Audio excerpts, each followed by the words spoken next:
Nossa história começa em 2020, quando esse vídeo aqui saiu. Olá, hoje vou levar vocês à parte mais estranha do meu mundo, que são os perfis de velho no Face. Eu já fiz uma live onde eu fiz com vocês um perfil de velho. Cria a Eunice. Chupou você todinho. Não! E uma coisa que eu não contei pra vocês é que esse realmente é meu passatempo. Eu realmente passo muito tempo em grupos de velho, porque agora não tenho Twitter mais, então eu tenho que criar minha própria diversão. E o que eu encontrei pra me divertir. Isso não quer dizer nada, mas pra mim foi o que despertou curiosidade em saber o que rolava dentro desses grupos, e em específico por que homens em uma faixa etária tão específica tinham tanta carência, eram extremamente carentes por atenção, por uma mulher, por uma esposa. E com isso, eu acabei descobrindo um submundo bem esquisito, que a sua importância era suficiente para que eu fizesse um vídeo inteiro sobre isso, não apenas um podcast com um tópico ou outro relacionado a isso, um vídeo desmascarando um cara aleatório. Não, valia mais a pena fazer um vídeo inteiro um dia sobre esse tópico. Nesse período de tempo, quando esse vídeo do Orochi saiu, eu fiz uma conta com fotos femininas minhas no FaceApp, e desde então eu venho presenciando todo tipo de bizarrice que vocês podem imaginar, pedidos de coisas mais bizarras possíveis, de homens com idades e faixa etária muito discrepantes umas das outras. Esse vídeo vai ser dividido em tópicos e não vai ter uma ordem específica, uma ordem relevante específica. Então eu vou partir do princípio, que são as coisas que me vieram inicialmente na cabeça, e depois a gente vai continuando os tópicos com o passar, do vídeo. Tópico número 1. Vem morar comigo. Isso é o que eu mais presenciei nesses grupos, e simplesmente os membros têm uma carência muito grande. Ao menos os membros brasileiros e portugueses. Eu depois vou explicar o porquê que eu tô abordando justamente primeiro esses dois. Você mal se apresenta pra eles, você mal inicia uma conversa, e eles não sabem nada de você. E do nada já estão te convidando para ir morar com eles, para casar com eles, ter uma família com eles. Um negócio totalmente fora da curva, totalmente fora da casinha. É meio estranho você pensar em uns velhos de 50, 60, 70 anos e não olhando idade, não olhando distância, às vezes fazendo pedidos idiotas, pedidos que vão muito além de algo que alguém que você gosta, você pediria pra ela, né? Como, por exemplo... Só de que você gosta de alguma coisa, botar uma foto sua pra mim. Se tu botar uma foto sua pra mim, eu digo que você gosta de mim. Mas se não botar, você não gosta não, tá? Então eu não tenho muito o que falar sobre isso, a não ser que boa parte desses grupos de namoro do Facebook são feitos, compostos por esse tipo de cara, por esse tipo de gente. Então, assim, não tem tanto para se falar a não ser isso. Tópico 2. A administração.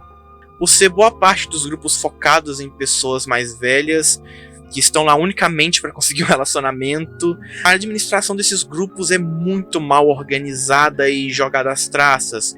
Esses velhos criam esses grupos, eles não sabem administrar, não sabem fazer um filtro de quem entra no grupo, só colocam várias perguntas e acham que o Facebook vai fazer esse trabalho por eles, sendo que no Facebook não vai. E com isso eles vão permitindo a entrada de pessoas com índole bem questionável. Aí vira uma baderna sem tamanho, onde árabes, turcos, indianos fazem a festa com seus esquemas para enganar mulheres nesses grupos, homens com contas femininas fazendo esquema de extorsão e revenda de conteúdo adulto, dentre outros tipos de coisa. Então é o primeiro ponto desses grupos que você já começa a pensar em o porquê que você estaria ali, sendo que existe já tudo isso de início nesses grupos. Tópico 3. Homens casados e promiscuidade.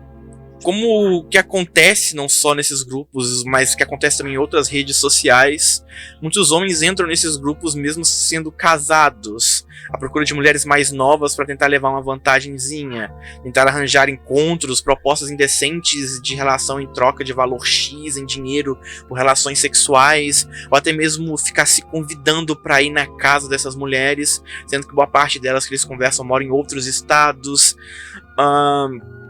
Programar essas viagens, tipo, em momentos totalmente aleatórios. Você acaba de conversar com o cara está programando uma viagem para sua cidade, assim, no instalar de dedos.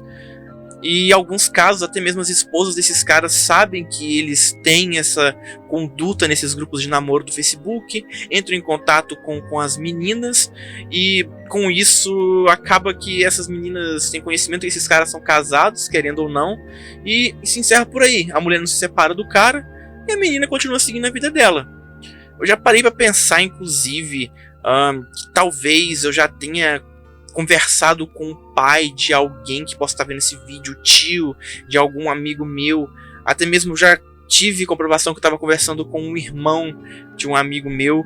Ele jogou um papo totalmente que não existe, falando coisas que ele não é, dizendo que era gerente de uma empresa de informática, coisa essa que ele nunca foi, dizendo que ele é agricultor, trabalha por conta própria, é autônomo, recebe um salário e meio. Então, boa parte desses caras, desses grupos, adoram meter o louco de dizer para as meninas que são coisas que eles realmente não são. Tópico 4. A máfia da Nigéria. Esse tópico está relacionado a um grupo criminoso que atua na internet já há muito tempo. Esse grupo é composto por jovens nigerianos que criam perfis falsos na internet de soldados americanos, modelos, de artistas famosos, até mesmo de príncipes e sheiks árabes. E boa parte desses perfis entra nos grupos de namoro, publica fotos, vídeos dizendo que está procurando um relacionamento em outro país, né?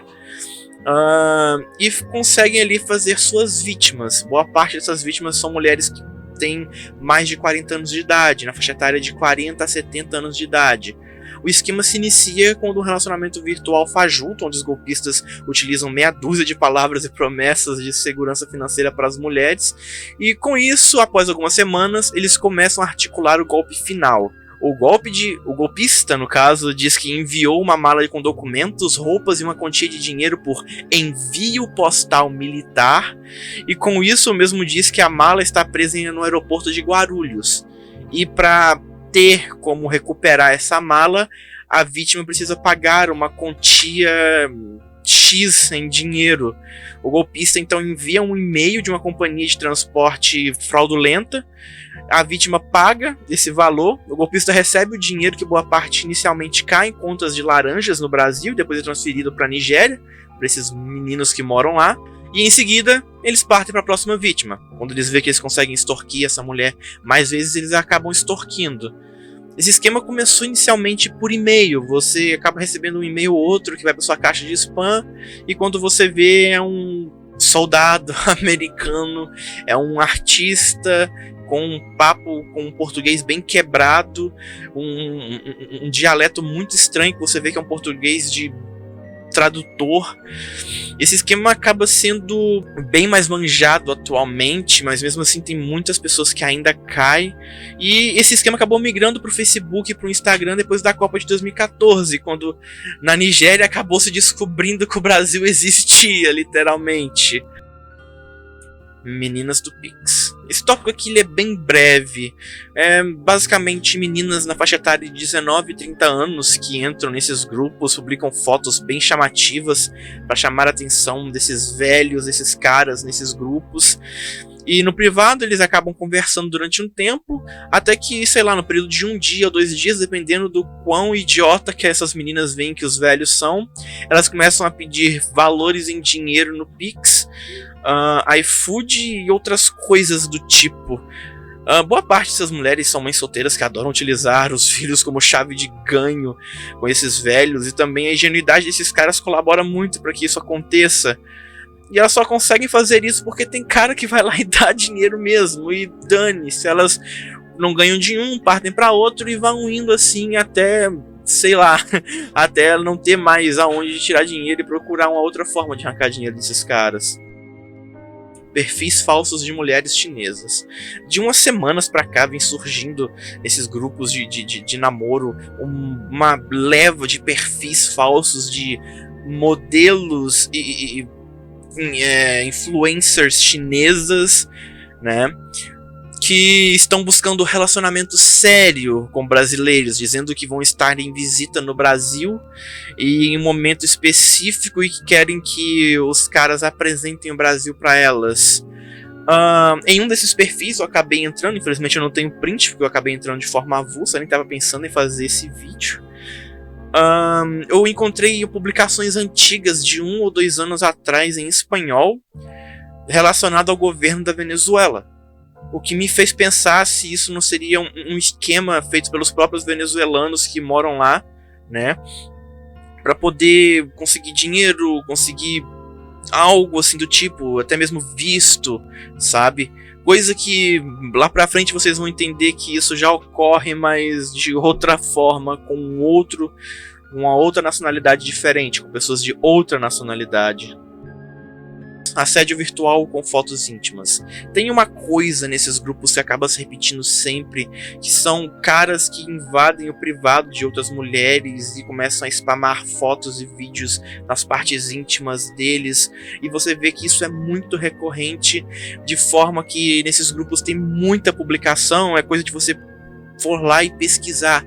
Tem muita publicação de mulheres reclamando desse tipo de abordagem, denunciando perfis que estão fazendo esse tipo de abordagem com elas, dizendo que é para remover o cara do grupo, e isso acontece muito.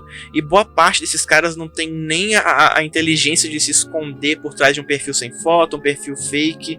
Eles vão lá, deixam um perfil casado, mora em tal cidade, com foto deles, e começam a fazer esse tipo de assédio com as mulheres desses grupos. Árabes, turcos e médio orientais. Como eu falei no penúltimo tópico, eu acredito que esse seja o método, a coisa mais nojenta que acontece nesses grupos, e foram uma das coisas que eu mais andei presenciando. Diga-se de passagem, foi o que eu mais tenho visto desde 2020 para cá. Homens árabes, turcos, indianos, médio-orientais no geral, que utilizam esses grupos para aplicar todo tipo de golpe que vocês pensam, todo tipo de scam, desde extorsão para não vazar fotos e vídeos íntimos de mulheres, gravações e chamadas de vídeos íntimas com mulheres brasileiras que eles acabam revendendo em DVD lá na Turquia, tráfico humano para trabalho doméstico e prostituição, até mesmo relacionamentos fajutos para adquirir vistos para vir morar no Brasil, né? Às vezes boa parte desses caras são caras casados com famílias, que trabalham em empregos, são boa parte trabalham na área rural, vivem uma vida quase que beirando a linha da pobreza, também vindo de países que já estiveram ou estão em guerra interna. Eles utilizam esses grupos de namoro para fazer falsos relacionamentos, conseguir cartas de convite para o Brasil. Cartas convites são nada mais cartas que você pode fazer convidando uma pessoa estrangeira para vir ao Brasil, se responsabilizando por tudo que ela faça em território nacional, ou seja, se ela matar alguém, se ela for roubar alguém, se ela cometer um crime, quem vai pagar vai ser você. E com essas cartas convite eles vêm ao Brasil, se relacionam de forma bem rápida com as brasileiras, e em seguida eles simplesmente abandonam essas mulheres e começam a trabalhar para trazer seus familiares para o Brasil. Esses familiares têm esposas, filhos, mãe, pai, e simplesmente as mulheres que acabam caindo nesse conto ficam como estavam no começo, sozinhas. Em resumo, boa parte dos acontecimentos desses grupos de namoro é isso. Vocês que estão vendo esse vídeo, que tem um pai e uma mãe que é solteiro, até mesmo casado, pense na possibilidade deles estarem nesses grupos, fazendo esses tipos de coisa que eu mencionei aqui, sendo vítima de um golpe de um árabe qualquer que está do outro lado do mundo, tentando fazer meninas mais novas enviar fotos íntimas para eles, né? Então cabe uma reflexão sobre isso, e a gente parar para pensar um pouco de como a gente está utilizando a internet e como essas coisas acabam saindo do controle, dado o fato de serem grupos com administração que quase não existe, um filtro também que não existe. Qualquer um pode ter acesso a esses grupos e tá todo mundo conectado ali. Cabe um pouco da reflexão, a gente olhar e pensar no que a gente está fazendo na internet, de como isso afeta as outras pessoas que estão à nossa volta. Dado isso, agradecendo a vocês que assistiram até aqui, muito obrigado pela presença e espero que esse vídeo seja de ajuda para algo. E é isso, até a próxima e tchau.